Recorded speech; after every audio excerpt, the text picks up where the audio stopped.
nanggung dosanya sendiri saja sudah sulit, apalagi untuk menambah tanggung jawab dosa orang lain karena umpamanya mengadakan haul tanpa dasar. Bapak ibu kita payahnya mencari uang sehingga bisa membuat rumah luar biasa, rumahnya baik dan sebagainya. Kita akan melihat menterengnya rumah atau payah jerih payahnya orang tua. Makanya kuncinya jadi wali itu cuma dua. Kalau ini jadi wali tidak usah repot-repot, bangun malam sholat 400 rakaat enggak, nah, besok glosor gak bisa kerja. Dua saja kuncinya. Satu, taat kepada kedua orang tua. Yang kedua,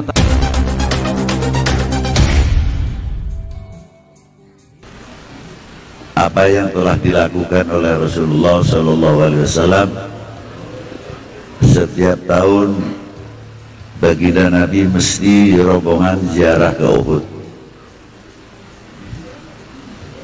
Sayyidi Syuhada adalah pamannya sendiri, Sayyidina Hamzah bin Abdul Muthalib.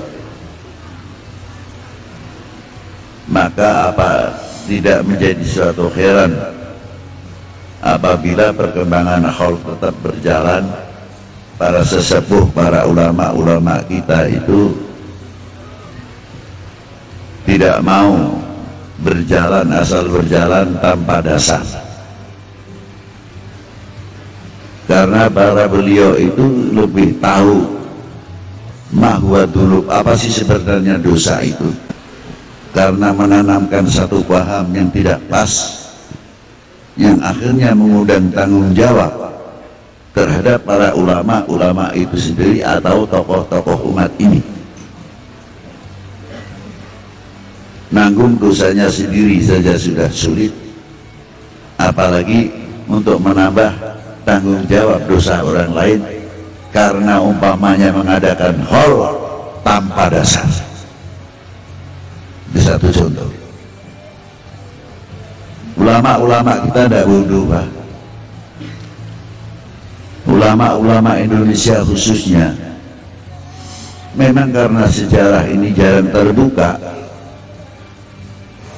terkadang tidak mau membaca bahwa di Indonesia ini pengarang-pengarang kitab yang militan luar biasa, mau cari berapa, dan kitabnya dipakai seluruh dunia Islam. Siapa beliau? Kiai Nawawi Banten. Kitab Safinah ini yang tidak pakai siapa? Semua pesantren menggunakan kitab Safinatun Najah yang disyarahi oleh Kiai Nawawi Al-Bantani. Ta'rifnya, mu'arifnya adalah Syekh Salim bin Sa'ad bin Sumer Al-Hadrami. Semua ta'lif Kiai Nawawi Banten itu lebih daripada 400 kitab karangan beliau. Tapi kemana anak-anak kita yang mengerti itu?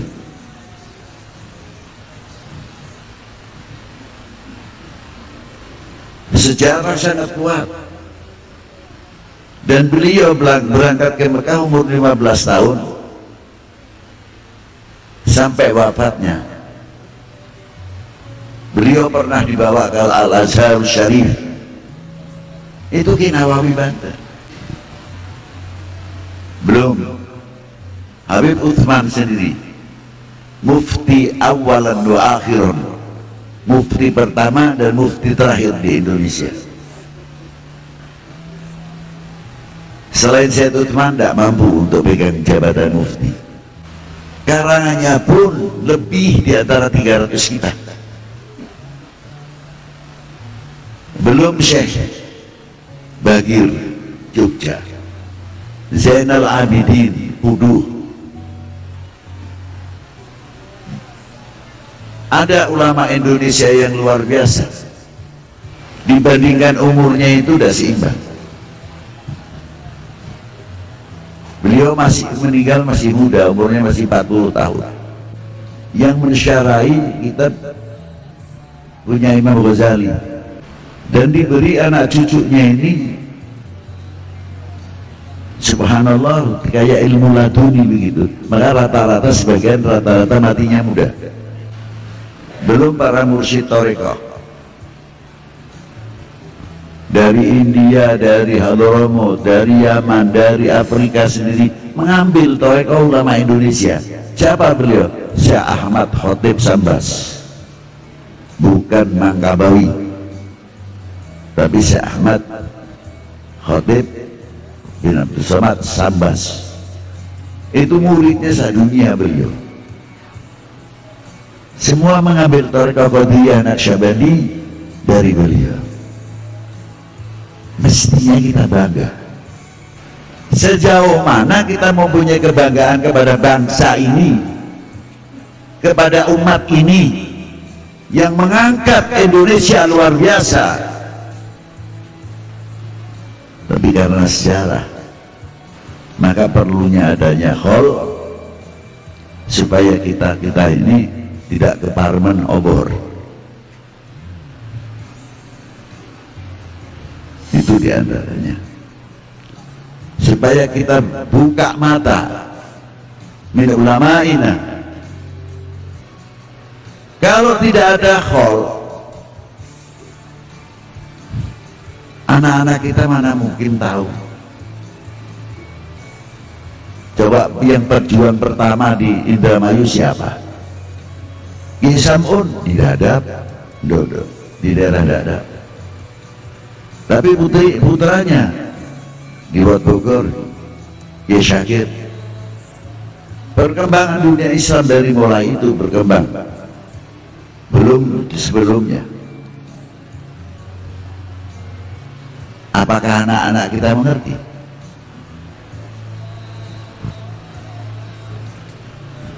Paling ngomongnya, kita pun mengerti, dia anak Ki Syakir kebingung. Nah inilah, saya tidak mau ceritakan habaib lah, sudah terlalu banyak.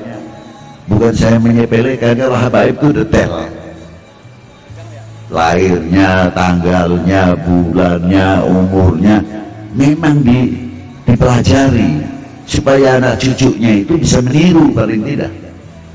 Jadi tidak heran. Tapi sebagian orang kita belajarnya kepada siapa, di pondoknya siapa, kita banyak kurang mengetahui. Nah, dengan adanya khol dan sebagainya akan menguak mutiara-mutiara terpendam terutama, dan itu tidak ternilai harganya.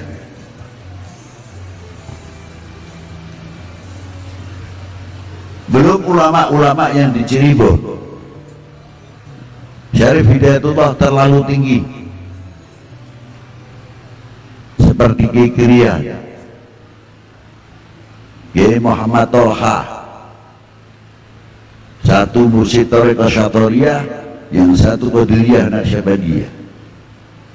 Belum Ki Sobari Cibedus, dan tokoh-tokoh ulama Cirebon, Ki Abdullah Arif. Mau cari berapa? Untuk generasi sekarang sudah banyak tidak dikenal, dan lain-lainnya. Para beliau tidak cukup hanya berjuang agama, tapi bagaimana merasa dirinya selaku bangsa Indonesia tanggung jawab atas negerinya. Beliau ikut partisipasi, mempunyai kontribusi melawan penjajah. Jangan dikira tidak. Nah, kalau anak-anak kita ini tidak mengerti dengan keperluannya adanya khol, hilanglah sudah sejarah. Maka saya harap khol di mana saja kunjungi untuk syiar sejarah. Siap benar? Ya, harus gitu. Jangan sampai kita ini dicap bangsa yang menghilangkan bangsa yang merupakan sejarah. bahayanya besar. Alhamdulillah di Indonesia ada 10 November. Maka dengan 10 November tersebut, alhamdulillah setiap hari pahlawan kita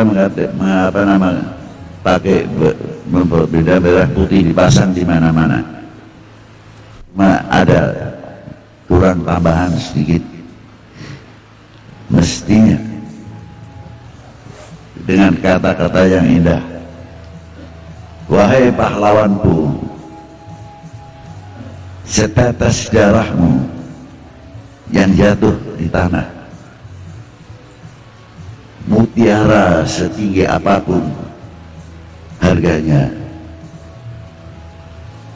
belum apa-apa dibandingkan jasamu. Atau dengan kata lain, supaya terangkat kembali, jangan ditulis selamat hari pahlawan 10 November. Lainnya apa coba? Sebentar lagi kan datang tanggal 1 bulan Maulid.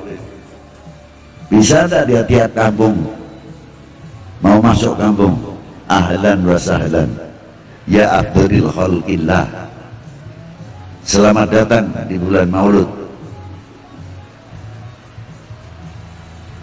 utama-utamanya semua makhluknya Allah Ta'ala. Tulis. Nanti waktu 17 Agustus sama, bangkitkan kembali, bangkitkan. Sebab nasionalisme tanpa mengenal sejarah sangat mengkhawatirkan. Orang itu kalau tahu bapak ibu kita payahnya mencari uang sehingga bisa membuat rumah luar biasa, rumahnya baik dan sebagainya, kita akan melihat menterengnya rumah atau payah jerih payahnya orang tua, jerih payahnya. Makanya kuncinya jadi wali itu cuma 2. Kalau ini jadi wali tidak usah repot-repot, bangun malam sholat 400 rakaat, enggak, nah, besok glosor gak bisa kerja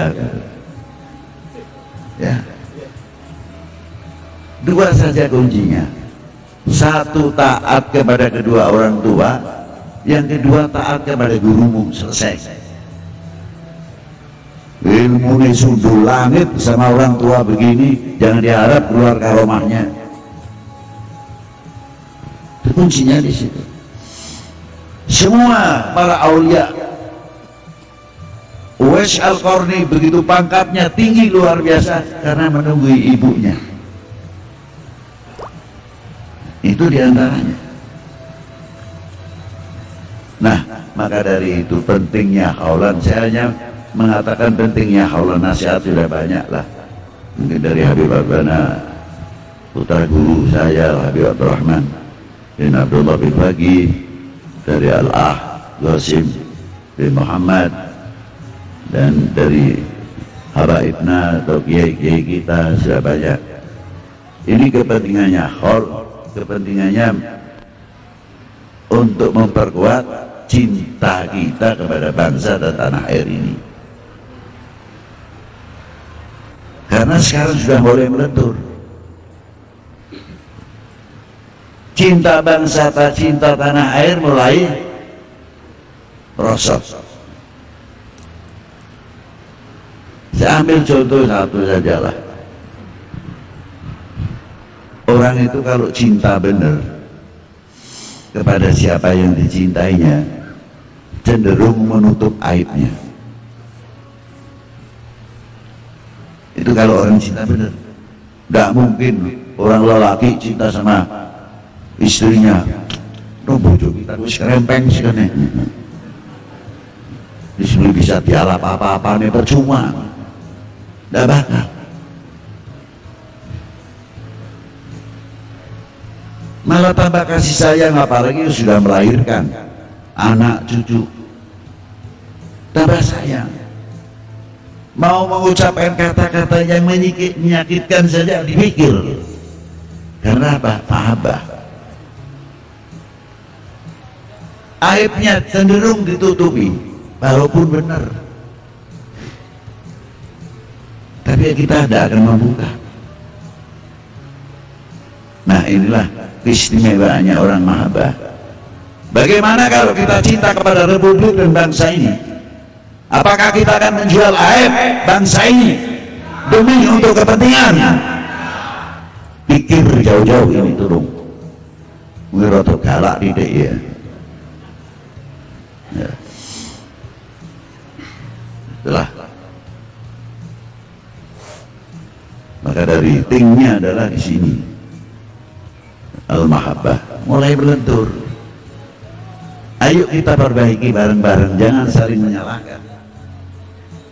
Kita hidupkan haul, kita hidupkan maulidin Nabi sallallahu alaihi wasallam. Ya. Orang mau bilang begitu begini terserah, jangan turusin. Allahumma dablak, itu doa yang paling ampuh. Wis apa karep sirapan ngomong apa, lempeng bae maju. Ya, ngono wae. Ya. Aja dianggap ijazah nggih. Nah, begitu pula juga nasionalis. Melenturnya merasa memiliki handar beni kepada bangsa ini, kepada republik ini. Ini bahaya kalau semakin tumbuh, semakin tumbuh, semakin tumbuh. Maka dari itu perlunya khol. Ayo kita ramaikan syiaran, entah kholnya Habib siapa, tokoh kiai siapa, hidupkan kembali demi menjaga mahabbah kita, tanda mahabbah kita kepada Rasulullah SAW, mahabbah kita kepada ahlul baitin Nabi, mahabbah kita kepada para sahabat, mahabbah kita kepada bangsa dan tanah air ini. Demikian yang saya sampaikan.